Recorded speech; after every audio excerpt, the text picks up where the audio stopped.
各位喜欢兰花的朋友大家好，我是安格斯。如果你是第一次看到我影片的新朋友，我的 YouTube 频道是一个兰花频道，我在这边与你们分享兰花相关的种植要领、个人经验、我学习到的技巧、兰花欣赏等等等。如果你想要学会怎么养兰，欢迎订阅我的频道并打开通知铃铛，这样每当我上传新的影片，你就会收到及时的通知。今天的这个影片啊，主要是在讲一些初级的兰花施肥知识与技巧的分享。这个影片呢是这一个系列的第一个，那后面还会有中级还有高级的兰花施肥知识与技巧的分享，希望大家能够多多参考，然后呢把你能够吸收到学习到的知识进而融会贯通，希望这一个系列的分享能够对你们有帮助。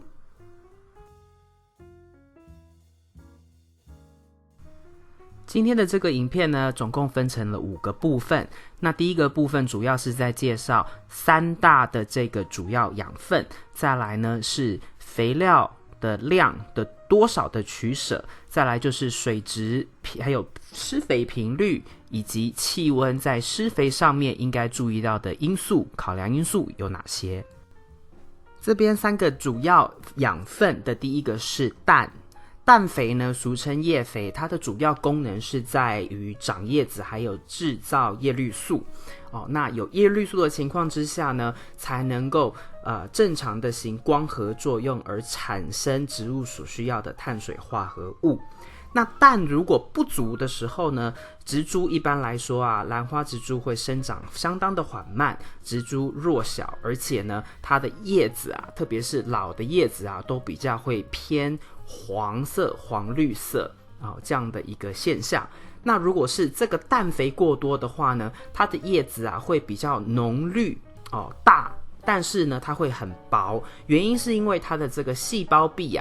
会变得非常的薄，所以它呢叶子虽然大，但是会变得很软很薄也因此呢会比较有抵抗力差，比较容易受到病虫害的侵袭。第二个主要的养分是磷。磷肥一般俗称是花肥，它主要的功能呢是在制造能量，还有能量上面的运送在对开花来说呢比较有大的影响。那如果说这个磷的这个养分不足的时候呢，它的老的叶子通常都会比较小，而且呈现暗绿色。那有时候呢，它的这个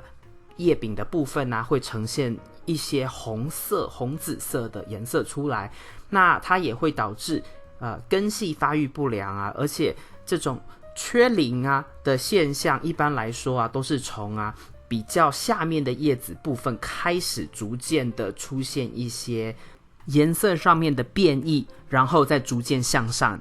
影响其他的叶子。第3个主要的养分呢是钾。钾肥呢俗称茎干肥，那它的主要功能是在维持细胞内电解质的一个平衡，那是主要蛋白质合成还有许多酵素催化作用所需要养分的一个重要的养分。那如果钾不足的情况之下呢，一般来说它的叶子的叶缘的部分或者是叶尖的部分，边缘或是尖部的部分呢会变颜色，会变得比较淡绿变白，而且甚至有时候就是变成黄色或是深褐色而坏死。那再来呢，如果它过量，刚刚是不足现在是过量的情况之下呢，其实会相对的造成其他的一些微量元素或者是次要元素，比如说钙跟镁这样的一种养分的吸收率下降。接下来因为我们已经对氮、磷、钾有初步的认识之后呢，我们来看一下我这边市面上能够买得到的肥料，它们氮、磷、钾的标示方式是如何呈现的。这个牌子的肥料呢，在美国到处很多地方都能够看得到。那你可以看到它这边上面标示的数字20、14、13这个应该都是大家不管到哪里国际通用的一种标示方式它的标示呢也是一样，按照氮、磷、钾这个元素的排列，所以20这边是氮，然后14是磷肥，钾是13那因为20是这3个数字里面最高的数字，所以你就会知道它这样的一个肥料来说呢，是一个氮肥为主的肥料，也就是针对叶子的成长比较是首要的一个肥料。那接下来的这个肥料呢，我也有那你看到它的这个数字是11、35、15，一样是按照氮、磷、钾这样的一个顺序排列。那你可以看得到它的数字，最大的数字在中间，磷的这个数字35，表示这个肥料它是一个比较针对开花上面比较有帮助的开花肥。接下来的这个肥料呢，它是另外一个牌子，叫做 Grow More那你可以看到这边它的3个数字都一样，20、20、20，这个是呢我们称作一种平衡型的肥料。那我个人呢，目前呢还没有真正常常使用这一种平衡型的肥料，因为我现在目前就是前面2种刚刚介绍的肥料呢我还没有用完，所以我还没有买。但是在这边想要跟大家说一下，有这一种平衡型的肥料如果你愿意尝试的话也是可以的。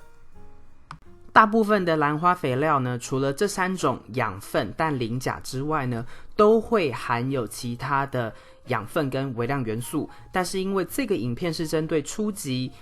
的肥料知识，所以我们就在将来的中级跟高级的肥料知识影片里面呢，再做更多的说明。接下来呢，我们来看一看肥料它这个分量的拿捏。不管是使用什么种的肥料，不管是叶子的肥料还是开花肥，我个人喜好用肥料它标签上面所建议浓度的 25%， 也就是1/4的浓度。比如说它如果建议1加仑的水搭配1茶匙，那我的喜好就是我会只用1加仑的水搭配1/4茶匙来使用。我宁愿每次用比较低的剂量的肥料，但是高频率的施肥也不要有就是太大，就是因为肥料浓度太高而导致兰花烧根根系灼伤的这样的一个危险所以这边呢，其实大家比较要记住的是薄肥勤施，那英文其实就是 weekly。 水质方面呢，我的建议自然是软水来搭配肥料会比较好。软水的种类来源有比如说蒸馏水、逆渗透的水、雨水、雪水那这些水里面的矿物质含量都比较低，所以顾名思义它们就是比较软的水，对于兰花根系表面是比较温和一些的。那软水呢，它的一个定义是小于150 ppm这个 ppm 是用来表示水中矿物质含量的数字。稍硬呢大概就是150到250之间，中硬大概就是250到320，那硬水基本上就是大于320这样的一个 ppm 的数值。那我家中的自来水通常都在150以下，但是呢我使用的是逆渗透的水，那这个逆渗透的水的 ppm 是0所以它基本上是纯水，里面是完全没有杂质的。当然这需要特别的设备才有办法制作这种逆渗透的水，但是它的制作成本比较高，因为毕竟你要买工具，你要买滤芯等等。那如果你真的不想要因为只有几颗兰花就在水质上面下太多的功夫，水龙头的自来水还是可以用的那有些兰花朋友问我说有没有必要特别去买矿泉水，那我这边特别要跟大家提醒我觉得完全不应该花钱买矿泉水的原因，是因为它除了单价比较高，比自来水来的高很多之外呢，它的矿物质含量也偏高。那既然你要花钱买水，不如直接买蒸馏水，它马上就是软水，就可以来搭配肥料使用，这样子是比较划算的方式。再来呢，频率。施肥频率真的要看个人的时间多少还有喜好来决定，但是大原则就是薄肥勤施，刚刚说的 weekly 才不会有烧根的危险。有的人呢是每周施肥，那浓度就稍微淡一些，那有的人是每2周施肥一次，或者是每1个月才施肥一次的话呢，他们可以使用浓度稍微高一点的肥料配方。我自己是选择每次在给水的时候呢，都搭配肥料使用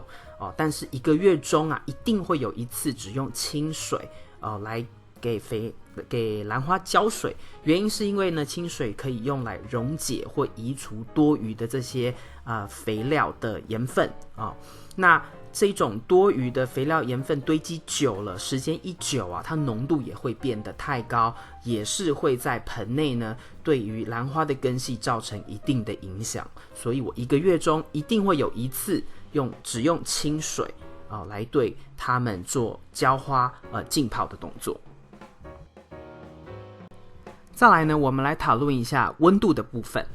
施肥的时机跟气温也有一些很微妙的关系。虽然这个部分呢有一点点稍微进阶了一些，但是并不难理解的。我们都知道植物在气温暖和的时候呢，会比在冬天生长的速度还要快。同理这样肥料的分解与吸收一样是在温度比较高的时候，它的吸收效率分解效率跟吸收效率会比天气冷的时候还要好。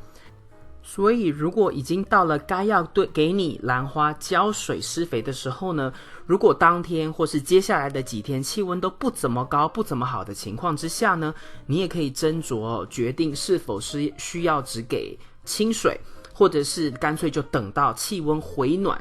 再一并浇水施肥。这边要提醒大家，气温是否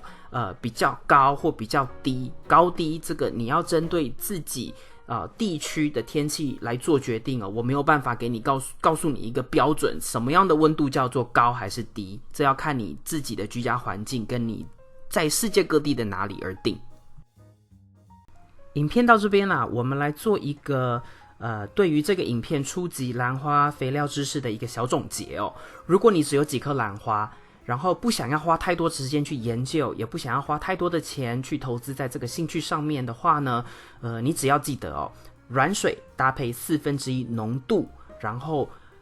薄肥勤施，然后天气如果凉的情况之下呢，你可以只给清水，或是等待回暖再一并给水施肥。那如果你希望更进一步了解兰花肥料的知识的话呢，敬请期待我将与大家分享的终极兰花施肥知识与技巧的影片。以上就是今天为您带来的影片。如果你喜欢这个影片，请帮我在影片的下面点个赞。